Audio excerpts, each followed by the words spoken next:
जरूरी सूचना है आप सभी स्टूडेंट्स के लिए। स्टडी फॉर सिविल सर्विसेज का Android app Google play store में आ चुका है, उसको प्लीज तुरंत इंस्टॉल कर लीजिए। और अगर आप स्टडी फॉर सिविल सर्विसेज के सिर्फ ऐप से कोई भी कोर्स, कोई भी पीडीएफ परचेस करते हैं तो उसमें अप्लाई कूपन, अगर आप ज्ञान सर जो है आप उसमें अप्लाई करते हैं, ये कूपन कोड है, तो उसमें 20% फीस तुरंत माफ हो जाएगी। मतलब 20% डिस्काउंट तुरंत उसमें लग जाएगा। ज्ञान सर लिखना है, नॉर्मली ज्ञान सर स्मॉल लेटर में है सब कुछ, कोई स्पेस नहीं, कोई कॉलम नहीं, सिर्फ ज्ञान सर, GYANSIR। इस तरह से अगर कूपन कोड लगाते हैं आप ऐप में बाई करने से पहले, जो अप्लाई कूपन वाले में आता है, तो 20% का डिस्काउंट तुरंत मिलेगा। वीडियो देखिए। नमस्कार दोस्तों, एक और लेक्चर में आपका स्वागत है। हम लोग पॉलिटी की सीरीज देख रहे हैं टॉप 500 एमसीक्यू की। अब देखो, ये जो एमसीक्यू है ना, ये आपके मोस्ट एक्सपेक्टेड क्वेश्चंस हैं जो आपसे आयोग पूछ सकता है। और देखो, जितने भी हम लोग क्वेश्चंस देखते हैं उसके रिलेटेड फैक्ट कंसेप्ट भी समझते हैं, ताकि आपका पॉलिटी जो है ना अच्छे से क्लियर हो जाए। ठीक है, तो आपको बहुत फायदे होंगे इस सीरीज के। बस सीरीज अच्छे से आप लोग फॉलो करिए। और साथ ही साथ हम लोग इसमें अभी तक 200 क्वेश्चन कर चुके हैं। ठीक है, 200 क्वेश्चन कर लिए, डबल सेंचुरी हम लोग ने मार ली थी। ठीक, अब 201 से हमें स्टार्ट करना है। अब देखो, 201 में ना किसके बारे में बात हो रही है? इसमें राज्यसभा के बारे में बात हो रही है। ठीक है, राज्यसभा के बारे में बोला जा रहा है, देख ले रहे। राज्यसभा के सभापति तथा उपसभापति उस सदन के सदस्य नहीं होते हैं, ये बात हो रही है। जो चेयरमैन है, deputy chairman of Rajya Sabha, not the members of that house. तो पहले भैया एक बार कंसेप्ट समझो क्या है। जो हमारा राज्यसभा है, इसमें जो आपकी स्पीकर की पोस्ट होती है ना, उसको बोला जाता है चेयरमैन। ठीक है, सभापति। और जो डेप्यूटी स्पीकर की पोस्ट होती है लोकसभा में, वही सेम राज्यसभा में, उसका नाम हो जाता है आपका डेप्यूटी चेयरमैन। ठीक है, बस स्पीकर की जगह पे क्या, चेयरमैन लग जाता है। तो जो राज्यसभा के स्पीकर हैं वो चेयरमैन हो गए। अब एक चीज ध्यान रखो, जो चेयरमैन होते हैं ना राज्यसभा के, जो सभापति होते हैं, वो होते हैं हमारे देश के उपराष्ट्रपति, वाइस प्रेसिडेंट होते हैं। ठीक है, देश के उपराष्ट्रपति बनते हैं राज्यसभा के चेयरमैन, सभापति। ये चीज याद कर लो, एक्स ऑफिशियो चेयरमैन होते हैं। ठीक, और जो डेप्यूटी चेयरमैन होते हैं, उपसभापति, वो क्या होता है? वो राज्यसभा में जितने आपके सदस्य हैं, तो सदस्य आपस में ही से एक मेंबर को क्या करते हैं, इलेक्ट करते हैं डेप्यूटी चेयरमैन की पोस्ट पर। ठीक, जो डेप्यूटी चेयरमैन होंगे ना, ये राज्यसभा के सदस्य होंगे, राज्यसभा के सदस्य होंगे। और उपराष्ट्रपति तो भैया आप समझो, उपराष्ट्रपति देश के, तो राज्यसभा के सदस्य थोड़ा ना होंगे, तो ये नहीं होते हैं। अब आपसे क्वेश्चन में बोला जा रहा है कि दोनों ही नहीं होते हैं भैया सदस्य, तो ये चीज गलत हो जाती है आपका, ये आपका ऑप्शन, क्योंकि चेयरमैन नहीं होते लेकिन डेप्यूटी चेयरमैन होते हैं। ठीक, उसके बाद में चीज ध्यान रखो। देखो, जो आपका राष्ट्रपति का चुनाव है ना, उसमें संसद के सिर्फ जो इलेक्टेड मेंबर है, सिर्फ वही वोट देते हैं, नामित सदस्य वोट नहीं देते हैं। देखो, आपके प्रेसिडेंट के चुनाव में जो आपका लोकसभा और राज्यसभा के जो आपके इलेक्टेड मेंबर होंगे ना, सिर्फ वही वोट देंगे। लेकिन वाइस प्रेसिडेंट के इलेक्शन में लोकसभा राज्यसभा के सारे सदस्य, फिर चाहे वो इलेक्टेड क्यों ना, या नॉमिनेटेड क्यों ना हो, या मनोनीत नामित क्यों ना हो। ठीक है, तो यही चीज बोली जा रही है। उपराष्ट्रपति चुनाव में उन्हें मतदान का अधिकार होता है, किसको, नामित सदस्यों को, लेकिन राष्ट्रपति चुनाव में नहीं दे सकते। तो दूसरे वाला ऑप्शन जो है ना, ये बिल्कुल सही है। करेक्ट आंसर कौन सा हो जाएगा? वो होगा आपका बी वाला। ठीक है, ध्यान रखना। अब देखो, अगला क्वेश्चन है, इसमें बात हो रही है जो राष्ट्रीय कानूनी सेवा प्राधिकार है, नेशनल लीगल सर्विस अथॉरिटी, इसके बारे में बात हो रही है। अब देखो, इनका काम क्या होता है।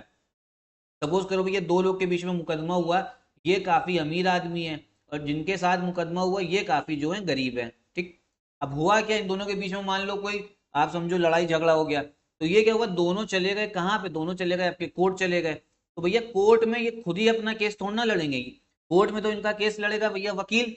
लेकिन इस गरीब आदमी के पास में वकील को पैसा देना, पैसे देने के लिए भी मतलब इतना इनकी इनकम नहीं है। ठीक है, क्योंकि वकील जो है वो भी अपना जब सेवा देते हैं तो काफी हाई फीस अपना चार्ज करते हैं। तो अमीर आदमी जो है, अमीर आदमी तो अपना वकील को भैया आसानी से अपना अपना केस लड़वा लेंगे, और क्या कहते हैं, उनको पैसे भी दे देंगे। लेकिन गरीब आदमी नहीं आप पैसे दे पाएंगे। तो इसी समस्या को सुलझाने के लिए बनाया गया था नेशनल लीगल सर्विस अथॉरिटी, कि जिसमें गरीब लोगों को भी निशुल्क फ्री में क्या दी जाएगी, लीगल सर्विस दी जाएगी, फ्री में इनको वकील करके दिया जाएगा। ठीक, तो पहले वाला ऑप्शन जो है आपका बिल्कुल सही है। उसके बाद में हर राज्य में भी होती है लीगल सर्विस अथॉरिटी, राज्य कानूनी सेवा प्राधिकार। तो उनको भी कौन निर्देश देता है? यही जो आपका राष्ट्रीय वाला है ना, वो देता है। दूसरे वाले जो स्टेटमेंट है ना, ये भी बिल्कुल सही हो जाता है। करेक्ट आंसर आपका कौन सा हो जाएगा? वो होगा आपका सी वाला। ठीक है, ध्यान रखना इंपॉर्टेंट था। अब देखो, अगले क्वेश्चन में बोला जा रहा है, हमारे देश में एक भैया कानून पास हुआ था 2006 में, इसका नाम था फॉरेस्ट राइट एक्ट। ठीक, और इसको और टेक्निकल भाषा में बोला जाए तो क्या था? अनुसूचित जनजाति एवं अन्य परंपरागत वनवासी अधिनियम, scheduled tribe and other traditional forest dwellers. देखो, ये इसलिए पास हुआ था, जो आपके शेड्यूल्ड ट्राइब लोग हैं देखो जब से अंग्रेज थे, अंग्रेजों को क्या कहना था, भैया हमें जंगल साफ करने, जंगल साफ करके वहां पे भैया हमें क्या करना है, तो रेलवे लाइन बनाएंगे, फैक्ट्री लगाएंगे। और जंगलों में ज्यादातर भैया जो शेड्यूल ट्राइब है वो शुरू से ही जंगल के आसपास रहते हैं, तो उससे जो उनकी अधिकार थे ना उसका काफी हनन हुआ, अंग्रेजों ने करा। तो इसी मामले को सुलझाने के लिए आपका एक्ट पास हुआ था 2006 में, जिससे जो आपके आपके अनुसूचित जनजाति लोग हैं ना, उनके जो अधिकार है, उनकी राइट्स वो बनी रहे। अब इसमें क्वेश्चन में ये बोला जा रहा है कि उनकी भैया राइट्स की पहचान कौन करता है, कौन भैया उसको डिटरमाइन करता है, तो वो करती है आपकी ग्राम सभा। ये ध्यान रखना, कौन करता है, ग्राम सभा करता है। ठीक है, ये इंपॉर्टेंट एक्ट है, साल ध्यान रखना है, आपसे साल भी पूछ सकता है एग्जाम में। अगला क्वेश्चन है, भारत के संविधान के उद्देश्यों में से एक में आर्थिक न्याय का उल्लेख किया गया, इकोनॉमिक जस्टिस के बारे में बात की गई है। इकोनॉमिक जस्टिस के बारे में बात आपसे करी गई है, जो आपका प्रस्तावना है ना उसमें, और जो डीपीएसपी है, ठीक है, प्रस्तावना और राज्य के नीति निर्देशक सिद्धांतों में, ध्यान रखना प्रियम्बल और डीपीएसपी में। अगला क्वेश्चन है, इसमें बोला जा रहा है संविधान के हिसाब से देश के शासन में निम्नलिखित में से कौन मूलभूत है, fundamental for the governance of the country. तो ये होती है आपकी डीपीएसपी होती है, ठीक है, राज्य के नीति निर्देशक सिद्धांत। बस है क्या ना, ये हर सरकार, ये आदर्श है हर सरकार के लिए, उनको ध्यान में रखना और इसी हिसाब से शासन करना। लेकिन मान लो इस सरकार जो है आपकी इस हिसाब से शासन नहीं कर रही है, तो क्या कोई इसको इंप्लीमेंट कराने के लिए कोर्ट जा सकता है, न्यायालय नहीं जा सकता है, ठीक है। जैसे एग्जाम्पल के तौर पर समझो, आपके डीपीएसपी में दे रखा है यूसीसी आना चाहिए, यूनिफॉर्म सिविल कोड, सबके लिए बराबर से जो पर्सनल लॉ है ना वो बराबर हो, जो आपका डाइवोर्स शादी को लेके, ठीक है। लेकिन वो अभी तक इस देश में है नहीं। आपके डीपीएसपी में ये भी बोल रखा है जो आपकी शराब होती है उसको भी बैन करो, ठीक है, उसको बंद करो, लेकिन कोई सरकार उसको बंद करती नहीं, सिर्फ बिहार और गुजरात में, इससे टैक्स बहुत आता है। अगला क्वेश्चन क्या है, मनी बिल के बारे में बात हो रही है। देखो मनी बिल में सारी शक्तियां लोकसभा के पास होती हैं, राज्यसभा के पास में ज्यादा शक्ति कुछ भी नहीं है, ठीक है। लोकसभा ने बिल दिया राज्यसभा को, राज्यसभा को पसंद नहीं आया तो भी वो पास माना जाएगा, और राज्यसभा ने कुछ संशोधन से वापस भेज दिया तो वो लोकसभा के मन के ऊपर है, एक्सेप्ट कर भी सकती है नहीं भी कर सकती है, ठीक है। तो ध्यान रखना, करेक्ट आंसर कौन सा होगा, ए वाला हो जाएगा, ठीक है, एक बार पढ़ लो, इंपॉर्टेंट है ये। अगला क्वेश्चन क्या है, इसमें बोला जा रहा है जो आपका वरीयता क्रम है, ऑर्डर ऑफ प्रेसिडेंस, उसमें सबसे पहले कौन आता है। इसके बारे में शायद मैंने आपको एक पीडीएफ दिखाई भी थी, इसमें जो सबसे पहले है, ठीक है, सबसे टॉप पे तो इस देश में आते हैं हमारे प्रेसिडेंट, राष्ट्रपति, ठीक है। अब उसके बाद में वाइस प्रेसिडेंट है, लेकिन इन ऑप्शंस में अगर देखें तो इन ऑप्शंस के हिसाब से सबसे टॉप पे हैं राज्यों के राज्यपाल, ठीक है, गवर्नर ऑफ स्टेट्स, ध्यान रखना। तो इसमें देखो पूर्व राष्ट्रपति बोला गया ना, राष्ट्रपति थोड़ा ना बोला गया, अगर राष्ट्रपति होते तो वो सबसे टॉप पे होते। अगला क्वेश्चन क्या है, इसमें बात हो रही है आपके जो भारत के महान्यायवादी होते हैं ना, अटॉर्नी जनरल के बारे में। ये क्या करते हैं, ये देखो भारत सरकार जो है आपकी गवर्नमेंट ऑफ इंडिया, उनके हैं ये वकील, उनके लॉयर है।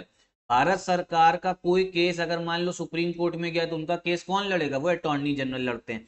अब इनको काफी शक्ति मिल रखी है। पहली चीज तो ना ही ये लोकसभा ना ही राज्यसभा के किसी के भी सदस्य नहीं होते हैं, ठीक है, लेकिन तब भी ये लोकसभा राज्यसभा दोनों की कार्रवाई में हिस्सा ले सकते हैं। बहुत बड़ी आपको ये मिल रखी है इनको एक आपका प्रिविलेज, ये किसी अधिकारी को नहीं है। तो पहले वाला बिल्कुल सही है, जो सदस्य नहीं होगा ना वो कार्रवाई ले नहीं सकता, कार्रवाई में हिस्सा नहीं ले सकता, लेकिन ये ले सकते हैं जबकि सदस्य नहीं है। उसके बाद में लोकसभा की किसी समिति का भी सदस्य बन सकते हैं मेंबर, ठीक, बिल्कुल सही है। लोकसभा में अपनी बात भी रख सकते हैं, स्पीक लोकसभा में बोल सकते हैं, लेकिन बस वोट नहीं डाल सकते, क्योंकि वोट डालने का अधिकार तो सिर्फ सदस्यों को, ये ध्यान रखिएगा। करेक्ट आंसर कौन सा हो गया, पहला दूसरा तीसरा आपका हो गया, ठीक है, तो सी वाला जो है करेक्ट आंसर हो जाएगा। ओके, अगला क्वेश्चन देखते हैं। इसमें बोला जा रहा है मान लो अगर पार्लियामेंट को कोई ऐसा कानून बनाना है जो अंतरराष्ट्रीय संधि है ना उसको लागू कराने के लिए कानून बनाना, तो क्या किसी राज्य से परमिशन लेने की जरूरत है, बिल्कुल भी नहीं है। तब जो है संसद उस राज्य के लिए भी कानून बना सकता है, और देश के लिए तो बनाएगा, उस राज्य के लिए बिना उसकी परमिशन लिए, बिना किसी राज्य से की सहमति लिए। डी वाला जो है ये इसका करेक्ट आंसर है आपका, ठीक है। अगला क्वेश्चन देखते हैं। इसमें आपकी बात हो रही जो आपकी मंत्रिमंडल सचिवालय होता है, कैबिनेट सेक्रेटेरिएट। देखो इस सचिवालय में कौन बैठता है, सारे मंत्री बैठते हैं, और जो टॉप के आईएएस ऑफिसर्स होते हैं जो सेक्रेटरी सचिव होते हैं वो बैठते हैं। अब इसमें करा क्या जाता है, पहली चीज तो कैबिनेट मीटिंग में क्या क्या एजेंडा को किस बारे में बात होगी, मान लो सेना के बारे में बात होगी, महंगाई के बारे में, तो भैया एजेंडा तय होता है पहले वाला।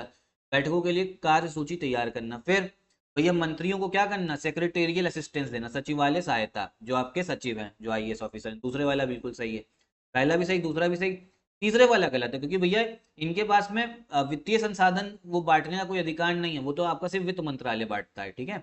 तीसरा वाला गलत है, वित्त मंत्रालय तो कौन बांटता है, जो आपका वित्त मंत्री होता है। वित्त मंत्री किसके साथ में चलेंगे, आपके प्रधानमंत्री के साथ में चलेंगे, सारी पावर जो है प्राइम मिनिस्टर के पास ही है, ठीक है। करेक्ट आंसर कौन सा हो जाएगा, वो होगा आपका सी वाला। ठीक, ध्यान रखना, इतने ही क्वेश्चंस करते हैं। कैसी लगी वीडियो कमेंट बॉक्स में बताइएगा, कोई क्वेश्चन में अगर डाउट है तो भी बताइए, कुछ कमी लगी तो भी बताइए। यही वीडियो भी खत्म करते हैं। आखिर में ये बता दूं, यूपी पीसीएस 2024 की अगर आप तैयारी कर रहे हो और पहली बार में सिलेक्शन लेना है आपको यूपी 2024 वाले में, हमारा प्री प्लस मेंस का एक पेड ग्रुप चल रहा है, इसमें एक ही जगह पे कंप्लीट तैयारी आपको करवाई जाएगी। ऐसे ही हमारा आर ओ री एग्जाम का भी चल रहा है, ठीक है, जो अभी आपका कैंसिल हो गया 11 फरवरी को, उसमें हमें बहुत क्वेश्चन आए थे, 200 में से 150, 140 जीएस का होता है, 60 हिंदी का होता है। तो अगर भैया अच्छे से तैयारी करनी, सिलेक्शन लेना है तो ज्वाइन कर सकते हैं। कैसे ज्वाइन करें, यहाँ जो नंबर लिख रखा है ना, स्क्रीनशॉट लो और इन पे जाके कॉल करो, आगे इसमें बता दिया जाएगा कैसे ज्वाइन करना है। नहीं, चलिए भैया खत्म करते हैं वीडियो, नमस्कार।